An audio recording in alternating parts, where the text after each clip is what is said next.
Il y a toujours une partie de hasard quand tu choisis un locataire, et cette partie, elle n'est pas entre tes mains. Peut-être que le mec, il peut être super bien habillé, avoir des revenus tip top, etc. Et au bout de 6 mois, de ne plus te payer le loyer.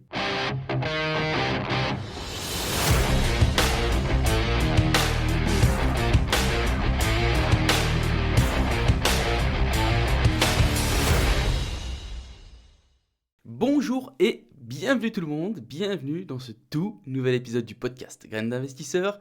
Comme d'habitude, c'est Anthony et c'est toujours un plaisir de vous accueillir pour l'épisode du jour. Bon les amis, j'espère que vous avez la forme, que vous avez la pêche.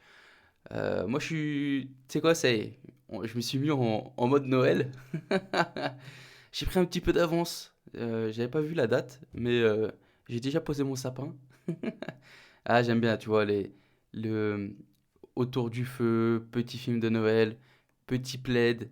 C'est, c'est la bonne ambiance, tu vois, quand même. Ambiance chaleureuse, etc. Les petits cadeaux en dessous du sapin. Bon, on est pas mal.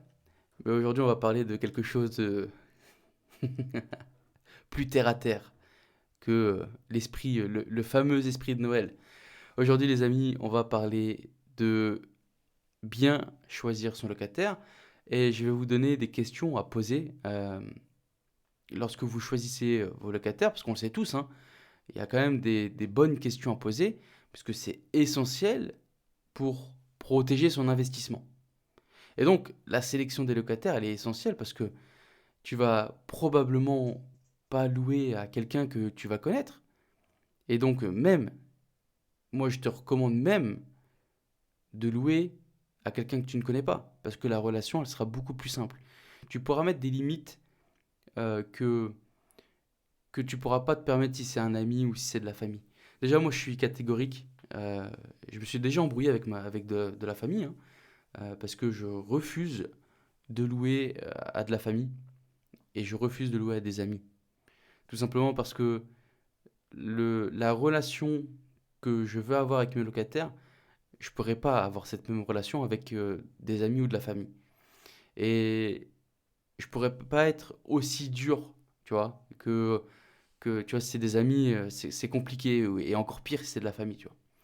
Mais avant de déballer tout l'épisode, parce que vous allez voir que c'est un épisode qui va être en deux parties, pardon, on va voir les questions à poser, mais on va aussi voir euh, les stratégies que les propriétaires peuvent mettre en place pour éviter les expulsions. Parce qu'on sait tous, les expulsions en France, c'est un calvaire, ça aussi. C'est franchement, c'est même on est en 2022, je me demande comment ça se fait que ça a toujours pas été voté, tu vois. Et enfin bref, on va pas faire de politique. Mais avant d'entamer cet épisode, prenez 2 minutes de votre temps pour aller mettre une note 5 étoiles sur Apple Podcast, sur Spotify, le petit commentaire qui va bien. Sur Spotify, je suis pas sûr que vous puissiez mettre un commentaire. Et je vous pardonne, les amis, c'est pas grave. Ceux qui m'écoutent sur Spotify, pas de problème. Par contre, ceux qui m'écoutent sur Apple Podcast, vous êtes beaucoup parce que j'ai les. Tu vois, ce qui est magique avec la technologie, c'est que je peux traquer qui écoute ce podcast. Je sais qu'on tourne aux alentours de 25-34 ans. On est une majorité d'hommes. Que vous écoutez majoritairement sur Apple Podcast. Après, c'est Spotify, après, c'est Deezer. Et il n'y a pas beaucoup de notes. Il n'y a pas beaucoup de commentaires, les amis. Donc, n'hésitez pas, prenez 2 minutes. Vraiment, ça vous coûte rien en plus de ça. C'est ça le truc, c'est que ça ne vous coûte absolument rien. Et moi, ça me donne la pêche. Ça me motive. C'est pareil pour vos retours. Merci beaucoup, les amis. Merci, franchement, ça me touche. À chaque fois, euh, vous êtes de plus en plus de nouveaux auditeurs à me contacter. Et ça me touche. Ça me fait plaisir. Donc, un gros big up à vous, les amis. C'est pour vous que je fais ça, hein. Ça me fait vraiment plaisir de vous faire cet épisode toutes les semaines. Donc, n'hésitez pas. Si vous pouvez apporter votre petite pierre à l'édifice, ça sera avec grand plaisir. Bon, on commence tout de suite l'épisode. Bon, on commence direct par dire quand même que il y a certaines limites à ce qu'on peut dire ou demander. Et donc, par conséquent, comment dire, le dépistage, entre guillemets, C'est votre seule chance de reconnaître un locataire qui est potentiellement bon d'un locataire désastreux. On a des procédures standards de sélection d'un locataire qui va comprendre notamment la vérification de tout ce qui est référence des bailleurs précédents, référence d'emploi, les références au niveau des avis d'imposition, etc., etc. Maintenant, ça nous permet de faire un pré-tri. Maintenant, quand arrive cette visite, quand vous avez choisi vos dossiers, interroger le locataire est tout aussi important. Il faut poser les bonnes questions qui vont vous donner une chance, tu vois, d'apprendre des informations vitales sur le locataire potentiel. Tu peux, et moi j'adore, hein, tu vois, euh, quand je fais visiter et que je suis entre deux dossiers ou trois, tu vois, j'adore voir la réaction des gens à des questions spécifiques que tu peux pas voir, notamment sur Le Bon Coin. Quand tu fais ta sélection de locataires sur Le Bon Coin, bah, tu parles à un PC. T'as pas de, tu vois pas la réaction des gens, etc., etc. Donc aujourd'hui, on va vraiment parler des questions les plus importantes à poser aux locataires pour s'assurer que bah, ils conviennent à votre bien locatif. Et il est crucial aussi de savoir pourquoi vous devez poser ces questions. Parce que qu'est-ce qui fait un locataire idéal? Il y a trois facteurs qui permettent d'identifier un locataire idéal. La première, c'est leur capacité à payer le loyer. Et il faut savoir que les revenus devraient être au minimum 3 fois supérieurs au prix de la location. Le deuxième point, ils doivent avoir de bonnes références. Simplement parce que vous pouvez souvent avoir une idée du comportement futur du locataire en fonction de son comportement par le passé. Si le mec a fait de la merde dans sa précédente location, il y a quand même beaucoup plus de chances qu'il fasse de la merde dans votre location que, que tout se passe bien et que tout va bien dans le meilleur des mondes. S'il a fait de la merde par le passé, il fera de la merde par le futur. Et 3, il est préférable d'avoir des avis fiscaux sur plusieurs années pour voir la continuité des revenus. Parce que j'en ai vu et j'en connais des mecs qui bossent 1 an, chômage. 1 an, chômage. Et ils font que ça. Et avoir un retour, comment dire, une vision large au niveau des avis d'impôt, c'est vraiment un bonus. Parce que ça va te permettre de voir si le mec, euh, il est constant dans ses revenus. Et ces facteurs que je viens de vous citer, ils vont vous aider à assurer trois choses cruciales pour un propriétaire. La première, c'est que le locataire a un revenu mensuel fiable qui prouve qu'il peut se permettre de payer le loyer. Le deuxième facteur crucial, c'est que le locataire payera à temps le loyer. Et la troisième, c'est qu'il y a de fortes chances qu'il va prendre soin de votre location. Maintenant, avant de continuer l'épisode, comme je vous ai déjà dit à travers ce podcast, hein, le risque zéro n'existe pas. Il y a toujours une partie de hasard quand tu choisis un locataire, et cette partie, elle n'est pas entre tes mains. Peut-être que le mec, il peut être super bien habillé, avoir des revenus tip-top, etc. Et au bout de 6 mois, de ne plus te payer le loyer. Ça arrive, les amis. Ça arrive. Alors, on va commencer par les questions que vous ne pouvez pas poser. Logique, il y a quand même certaines questions qu'on ne peut pas poser, parce que bah, des fois, c'est hors la loi, tout simplement. Et donc, bien que cette visite qu'on organise avec le potentiel locataire soit aussi fait pour faire visiter le logement, euh, moi j'utilise cette visite aussi pour mieux connaître le locataire. Et il y a des questions peut-être qui pour vous vont paraître anodines, mais qui peuvent être discriminatoires ou qui peuvent enfreindre la loi. Du genre poser des questions sur la religion. Ça, c'est niette. Poser des questions sur l'orientation sexuelle. Ça, non plus. Interdit. Et il y a d'autres questions. Je pense par exemple aux fumeurs. On n'a pas le droit de poser cette question. Vous voyez, c'est hors la loi, c'est de la discrimination. Par contre, euh, à vous d'avoir vraiment cette, cette, comment dire, ce regard aiguisé pour voir si, par exemple, dans sa poche, il a quelque chose qui ressemble à un paquet de clopes, peut-être qu'il sent le tabac, etc., etc. Par contre, tu peux pas dire, vous êtes fumeur? Ah, parce que je loue pas aux fumeurs. Ça, c'est interdit. Maintenant, on va voir les questions à poser à un locataire potentiel. Poser les questions, c'est quand même la seule façon d'évaluer un candidat. Maintenant, pour vous assurer d'avoir le bon locataire, vous devez poser les bonnes questions. Et plus les questions sont bonnes, meilleure sera votre position pour évaluer avec précision un candidat potentiel.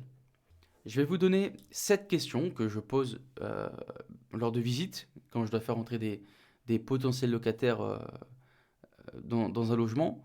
La première question, c'est, ça va vous paraître logique, hein, mais c'est quand prévoyez-vous d'emménager? C'est logique, mais c'est quand même une très bonne première question pour un locataire potentiel. C'est de savoir quand est-ce qu'il prévoit d'emménager. Parce que peut-être qu'il lui reste du temps sur son bail actuel et que il va pas pouvoir déménager immédiatement.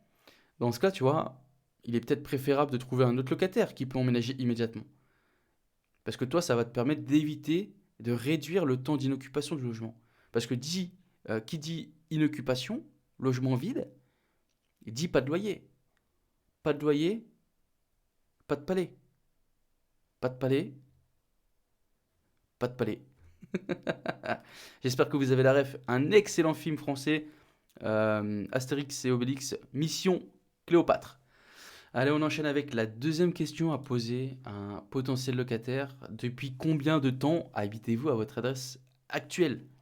Une question de base sur la sélection des locataires, parce que ça va vous permettre de savoir depuis combien de temps ils vivent dans leur logement actuel. La réponse, elle peut vous donner une idée de la stabilité en tant que locataire à long terme. Moi, personnellement, je fais pour le moment que de la location longue durée.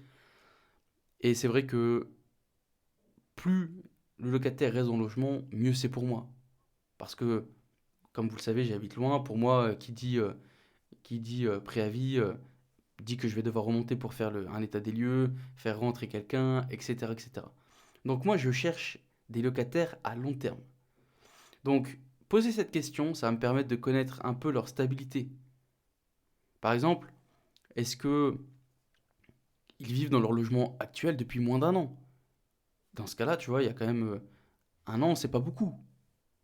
Et on va poser d'autres questions pour savoir pourquoi ça fait seulement un an. Peut-être que c'est dû à un déménagement avec le travail ou une autre raison légitime, comme par exemple, ils étaient dans un T2, ils cherchent un T3 parce que ils vont avoir un enfant. Dans ce cas-là, effectivement, tout s'explique. Mais un locataire qui est constamment en déplacement comme ça peut être aussi le signe d'un locataire problématique. Et moins il est stable, plus il y a un risque qu'il reste pas très longtemps, tu vois. Et t'as pas envie de faire un turnover tous les 6 7 mois, allez, peut-être un an, c'est chiant. C'est chiant, ça fait remplir des papiers, etc., etc. Pour le peu qu'il ait besoin d'aide, etc., de faire remplir encore d'autres papiers, ben c'est chiant. Donc moi, c'est vrai que je privilégie des locataires qui vont être là sur une plus longue période. Une autre question que j'aime bien poser, c'est pourquoi déménagez-vous? Parce que déménager, ça a quand même un certain coût. Et c'est quand même aussi quelque chose de relativement stressant. Les gens ne déménagent pas pour le plaisir. Donc il faut... euh, ça vaut donc la peine, tu vois, de demander à un locataire potentiel pourquoi il déménage. Parce que peut-être que son logement actuel ne correspond pas à son besoin, comme je viens de te le dire, ou peut-être qu'il a besoin de vivre plus près du travail ou de la famille. Bref, quelle que soit leur raison, faites toujours preuve de diligence pendant le processus pour trouver pourquoi. Et moi, c'est toujours un drapeau rouge, tu vois, si le locataire me ment sur la raison de ce déménagement.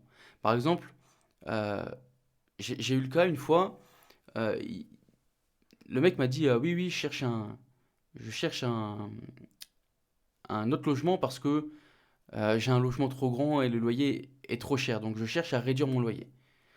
Mais quand j'ai contacté l'ancien propriétaire, en fait, je me suis rendu compte qu'ils ils se sont mis d'accord, entre guillemets, parce que le mec était toujours en retard au niveau du paiement du loyer. Et là, c'est no go. Cette situation-là, dès que vous avez le moindre petit grain de sable dans l'engrenage, c'est un no-go, les amis. Ne vous prenez pas la tête. Parce que vous allez mettre un locataire toxique qui va vous ruiner votre temps après. Quatrième question, c'est une question un peu touchy. Celle-là, c'est pareil, on est à la limite du discriminatoire, mais c'est avez-vous des animaux de compagnie? Par exemple, si vous voulez pas d'animaux de compagnie chez vous, vous voulez pas de chien, vous voulez pas de chat, etc. On pose pas la question directement comme ça, parce que effectivement, c'est discriminatoire. Tu peux pas interdire quelqu'un euh, qui a un chien, par exemple. Par contre, tu peux poser des questions pour orienter la discussion. Tu peux, surtout, je te conseille, ouvre l'œil. Est-ce qu'ils ont des poils sur le vêtement? Tu sais, souvent, les propriétaires de chiens, de chats, ils ont quelquefois des poils sur leurs vêtements, etc. Donc, je te conseille d'ouvrir l'œil. Maintenant, il faut le savoir quand même que si votre locataire prend un chien en cours de route, vous pouvez rien faire. Donc, tu peux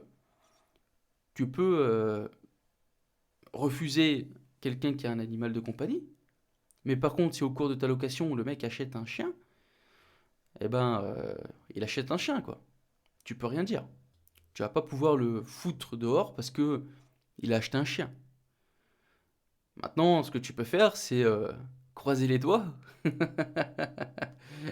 et prier pour que le chien soit inoffensif pour tes murs et qu'il te déchire rien, quoi. Mais, euh, mais malheureusement, tu peux rien faire.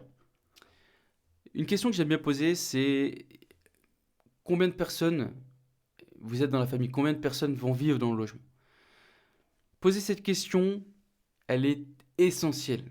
Parce que si vous louez un T2, c'est pas fait pour être à 4 dans le logement. Un T2 n'est pas adapté pour 4. Et potentiellement, ça peut être aussi synonyme de soucis supplémentaires. Par exemple, si tu as mis un ballon d'eau chaude, pas assez d'eau chaude, puissance électrique moindre, humidité supplémentaire, mais aussi détérioration supplémentaire. Parce qu'un logement pour 2, c'est pas un logement pour 4. Donc moi je pose systématiquement cette question parce que c'est hyper important. Tu vas pas mettre dans un T2 un couple avec un enfant. C'est pas adapté. Sûrement la taille du logement elle est moindre, il n'y a qu'une chambre, etc., etc. Maintenant, une autre question que moi je pose systématiquement, alors il faut quand même savoir que moi je ne fais pas visiter à des candidats sans avoir les dossiers complets. Pas de dossier complet, pas de visite.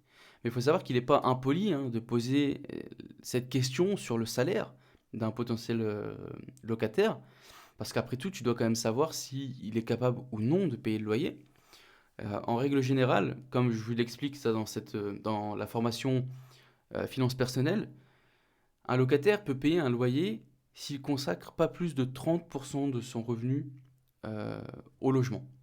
Et il y a une étude qui a été faite par l'université d'Harvard qui explique que la règle des 30%, ça reste un indicateur fiable concernant la capacité financière des ménages, à la fois au fil du temps, mais aussi peu importe le marché du monde. Donc si leur fiche de paye ou leur relevé bancaire révèle un montant inférieur que 3 fois le loyer, eh ben, je pense que tu devrais être très très prudent si tu choisis ce locataire et mettre en place euh, comment dire, des barrières. Quand je parle de barrières, je parle de garantie loyer impayé. Et du coup, ça me fait bien rebondir sur la question suivante que je pose systématiquement, c'est pouvez-vous payer le dépôt de garantie et un mois de loyer à la signature du bail? Cette dernière question, elle me permet de m'assurer que le locataire est capable de payer les coûts initiaux de toute location. Parce que en fonction de le type de location que tu proposes, si par exemple tu fais du meublé, on a un dépôt de garantie, on a un premier loyer et on a un dépôt pour les meubles. Donc ça fait déjà quand même plusieurs centaines d'euros, voire milliers, à sortir. Et en plus de ça, faut pas oublier, mais entre l'ouverture des compteurs, toutes les charges liées à la location, le déménagement, ça fait beaucoup d'argent à sortir. Et peut-être que s'ils n'ont pas cette somme disponible maintenant, c'est un mauvais présage. Et donc, moi, avec ça, je prendrai pas de risque, tu vois.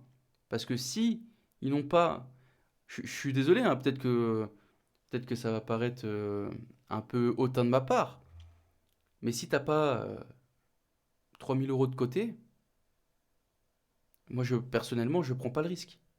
Je prends pas le risque parce que moindre impayé, ça y est, foutu. Et donc, pour conclure la première partie de cet épisode, connaître les bonnes questions de sélection des locataires, ça peut quand même vous aider vachement à évaluer les candidats et à choisir votre locataire idéal. Après, euh, faut jamais prendre les réponses au pied de la lettre. Au lieu de ça, faites toujours preuve de diligence raisonnable pour vérifier ce que le locataire avance, est-ce que le locataire dit la vérité, et vérifiez systématiquement les références, et vérifiez l'entreprise où il travaille.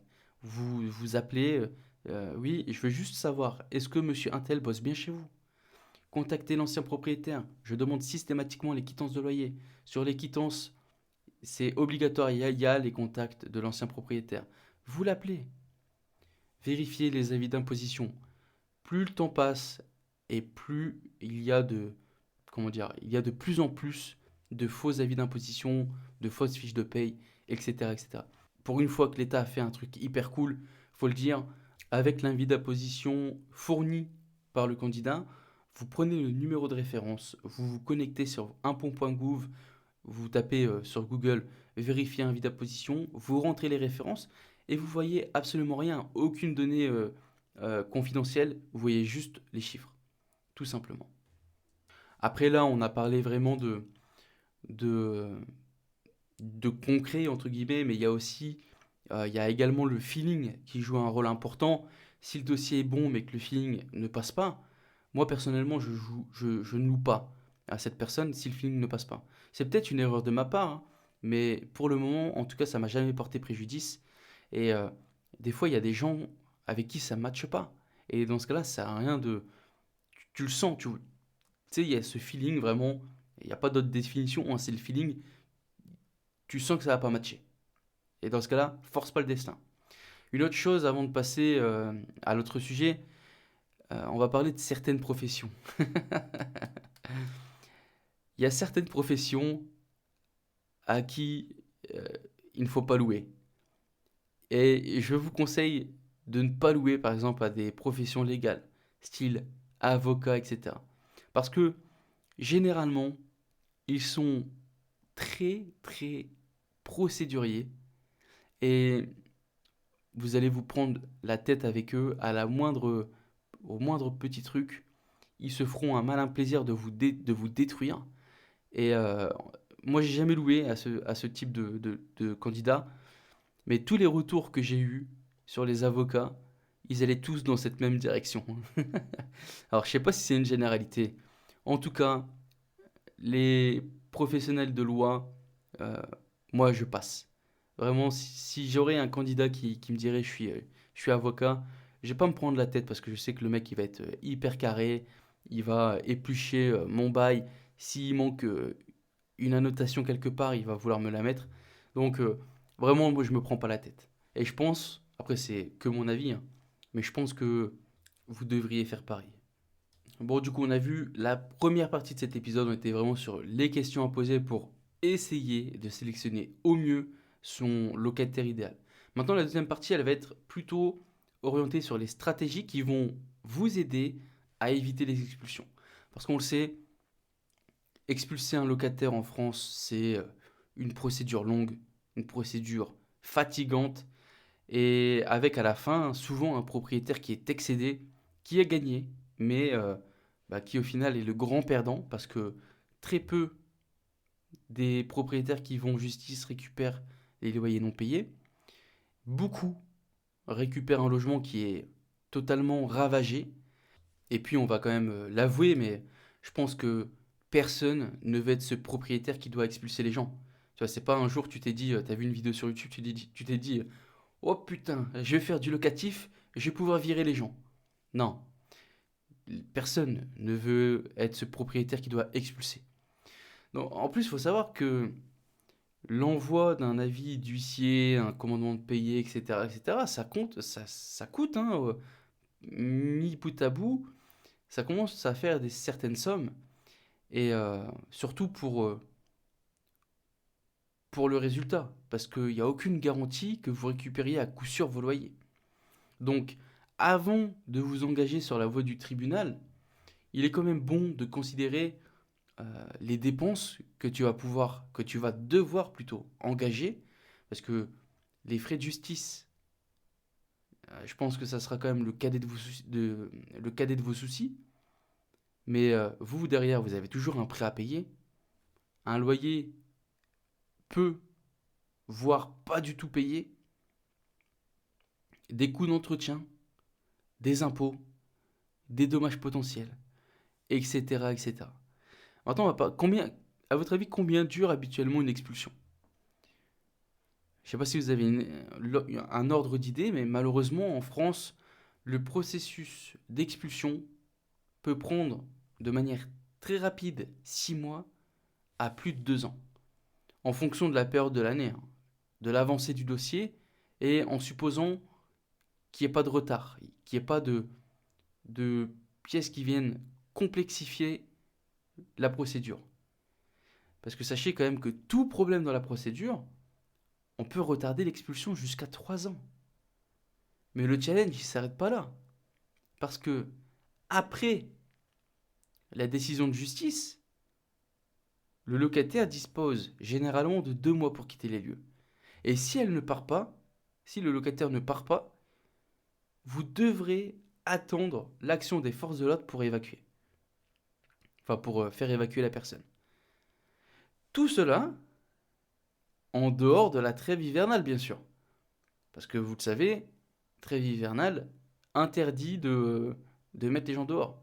Pour rappel, trêve hivernale, c'est quoi avec le Covid? J'ai un peu oublié, mais il me semble que c'est de novembre ou octobre, vraiment je sais plus, novembre à mars. Et donc, pendant cette trêve hivernale, eh ben c'est foutu pour toi. Mais bon, parce que je suis gentil, je vais vous donner 5 stratégies pour éviter d'en arriver là avec votre locataire. L'objectif, vraiment, les amis, il faut être clair, hein. Il faut éviter d'aller en procédure. Parce que dans tous les cas, vous êtes perdant. Que vous récupérez votre logement ou pas, vous êtes perdant. La première stratégie pour éviter d'en arriver là, ça serait d'établir des règles claires dans le bail. Le défaut de paiement, c'est la principale raison du pourquoi être clair avec votre locataire. Mais c'est pas la seule. On peut retrouver tout ce qui est dommages occasionnés au bien. On peut retrouver la jouissance paisible du bien. Et tout ça, ce sont quelques-uns des principaux problèmes que les propriétaires ont avec des locataires. Donc vous devriez toujours être franc et ferme sur vos règles en termes de location. Euh, il faut... On est, comment dire, on est bailleur. On n'est pas amis. Moi, tous mes locataires, c'est vouvoiement, qu'ils aient 40 ans, 18 ans, c'est vouvoiement. Monsieur un tel, monsieur un tel. Voilà, bonjour monsieur Touchard. Il n'y a pas de tu. Non, il faut vraiment mettre cette limite. Parce que si tu mets pas cette limite, ton locataire, il va se permettre des choses petit à petit. Et après, il sera trop tard pour revenir en arrière. C'est pas quand le mec a dépassé les bornes que tu vas dire hop hop hop, déjà tu vas me vous voyez. Non, ce sera beaucoup trop tard. Donc, incluez ces règles dans le contrat de location, examinez-les avec les locataires lors de la signature du contrat, soyez clair avec eux, précisez ce qui constitue des dommages matériels, s'ils sont responsables des réparations ou des coûts de réparation, etc., etc. Et moi je vous conseille de fournir un petit livret c'est super sympa, c'est pareil, ça c'est l'État qui l'a fait, il me semble, ou un organisme étatique. Euh, c'est un petit livret qui t'explique qui répare quoi. Et moi, je le glisse toujours avec le bail. Comme ça, par exemple, si la chasse d'eau est cassée, on ne va pas me saouler, quoi. Et en plus de ça, ça vous fait gagner un temps phénoménal parce que ça responsabilise aussi vos locataires. La deuxième stratégie, c'est d'encourager la communication sur les problèmes financiers.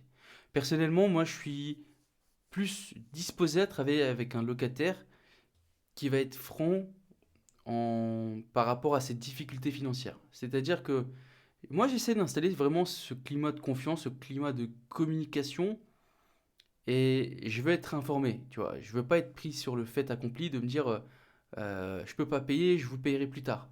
Non, moi, j'ai vraiment mis en place cette communication sur le fait de me prévenir à l'avance, etc., pour qu'on puisse trouver des solutions euh, diverses, hein, pour les aider.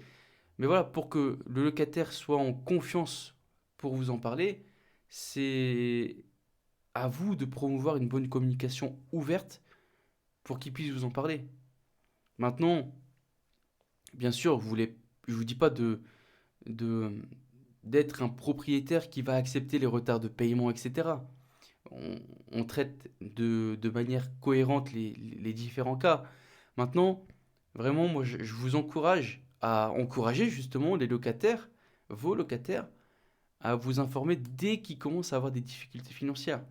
Par exemple, vous pouvez euh, les encourager à vous informer, par exemple, si leur situation de travail change.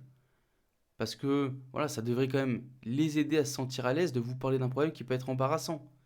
Vous voyez, je sais pas si vous souvenez de, je sais pas, il y a peut-être 5 ou 6 podcasts, et je vous ai parlé que un de mes locataires arrivait à la retraite et il a eu une baisse conséquente de revenus.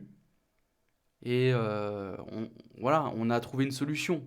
Je lui ai baissé son loyer, le temps qu'il arrive à se retourner et à trouver quelque chose d'autre, peut-être moins cher, etc.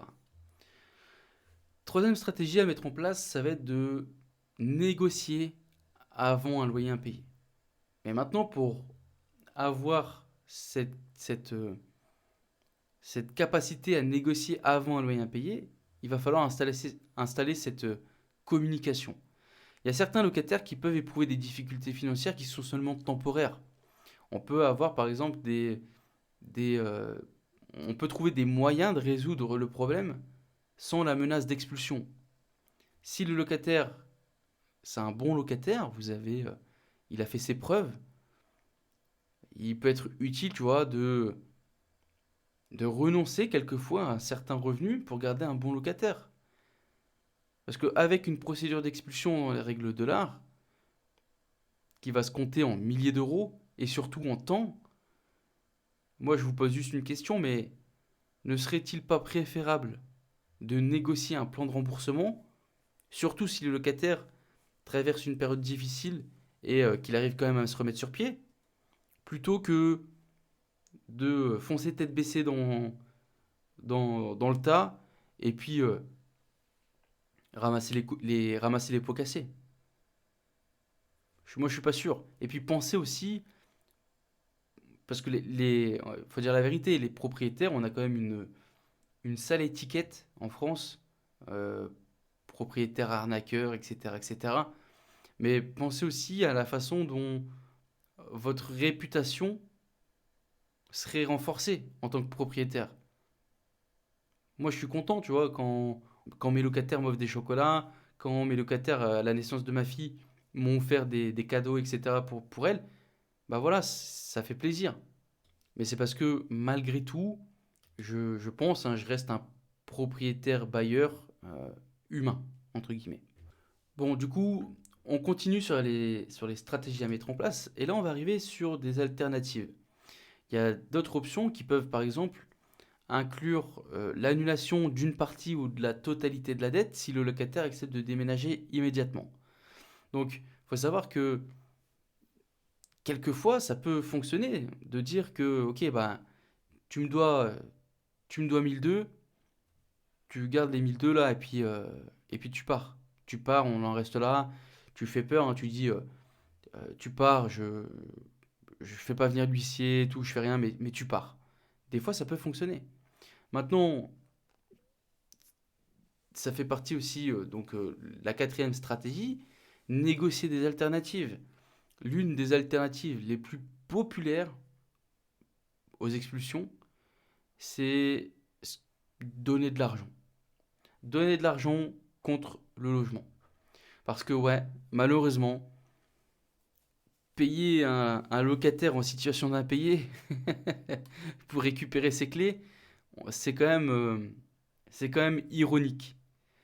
Le problème, c'est que les faire sortir rapidement, ça peut être moins coûteux et surtout plus rapide qu'une action en justice. Donc généralement, tu peux proposer un montant pour que tu récupères tes clés, que tu payes tes clés, que tu payes tes clés, pardon. Euh, Grosso modo, on est sur la moitié ou un mois de loyer plus le dépôt de garantie. Mais voilà, tu pars directement. Ça peut être une option. Une autre solution qui peut être plutôt simple à mettre en place, c'est de leur offrir de l'aide pour déménager. Parce que les frais de déménagement peuvent souvent atteindre plusieurs centaines d'euros, voire plus. Et votre temps vous coûte toujours, bien sûr, mais c'est généralement moins douloureux que de payer, que de sortir de l'argent de ton compte pour leur donner, tu vois. Et je sais que j'aurai plus de facilité à aider, entre guillemets, un locataire à déménager, un locataire indésirable à déménager, plutôt que le mec soit en impayé et que je lui donne de l'argent en plus. Vraiment, ça me mettrait les nerfs. Une autre solution que j'ai déjà mis en place, c'est mettre les locataires en contact avec des services sociaux. Des services sociaux, pardon. Il y a certains organismes sociaux qui peuvent être vraiment une aide significative pour vos locataires. Une fois, j'ai eu un impayé, enfin des impayés, qui commençait à chiffrer petit à petit. On était aux alentours des 5 ou 6 000 euros. Et j'ai jamais rompu la communication. Ça, vraiment, c'est important. Faut pas rompre la communication. Et j'ai essayé de trouver des solutions. Et j'ai aidé ma locataire à monter un dossier FSL. Alors, franchement, l'abréviation, je sais plus. Fonds solidaire, euh, je sais plus. Et grâce à ça, je l'ai aidé. Ça m'a pris un peu de temps. Il fallait des pièces, etc. Mais grâce à ça, j'ai récupéré tous mes loyers impayés. Et depuis, je n'ai plus aucun problème. Il faut savoir que certains de vos locataires, ils n'ont peut-être pas les connaissances nécessaires pour accéder à ces aides. Et donc, les aider parce que vous êtes peut-être plus dans les papiers, etc., ça sera bénéfique à la fois pour vous, mais aussi pour eux. Et donc, faut pas rompre la communication et il faut essayer de trouver diverses aides que votre locataire peut prétendre. Il faut savoir quand même qu'en France, il y a une multitude d'aides qui est possible pour les locataires. Donc vraiment, il ne faut pas se priver, hein. S'ils en ont droit, il faut solliciter ces aides. Bon, avec ces 5 stratégies que je viens de vous donner, je pense que vous devriez être en mesure de trouver des solutions alternatives avant de procéder à des démarches beaucoup plus lourdes. Maintenant, si aucune de ces méthodes ne fonctionne, vous pouvez faire ça de manière légale, en notamment des démarches d'expulsion, mais il existe aussi d'autres manières comment dire, d'expulser des locataires indésirables. Mais bon, pour ça, je pense que vous aussi, vous avez quelques idées ingénieuses. Vous pouvez fouiller sur Internet, hein, vous trouverez quelques trucs. Mais je vais quand même clôturer ce podcast par vous dire de faire attention avec ces méthodes pour pas que ça se retourne contre vous. Parce que ça peut aller, après, ça peut aller très loin. Euh, et il faut savoir que vous ne serez pas protégé. Une fois que vous sortez des clous, c'est fini pour vous. Donc, si jamais vous voulez opter pour des solutions alternatives autres que celles que je vous ai proposées, il n'y a aucun problème. Et moi, je le comprends totalement. Mais voilà, faites ça discrètement et, et soyez loin de tout ça, quoi. Voilà les amis, j'espère que cet épisode, c'est un épisode plutôt long, on a combien? On est à 40 minutes, ça fait longtemps que j'ai pas fait un épisode de 40 minutes. C'est vrai que j'ai la gorge un peu sèche, ça a dû s'entendre un petit peu dans l'épisode. Je vais clôturer ce podcast, les amis, par vous remercier encore une fois pour les retours que vous me faites par rapport au podcast. J'espère que cet épisode de cette semaine vous aura plu. N'hésitez pas, vous pouvez me contacter sur Instagram. Vous avez également la formation Améliorer ses finances personnelles qui est toujours disponible pour vous gratuitement. Vous retrouvez dans tous les cas toutes les informations dans les notes de l'épisode. Les amis, j'espère que cet épisode vous aura plu. Dans tous les cas, je vous dis 1% chaque jour et moi je vous dis à la semaine prochaine. Ciao ciao ciao.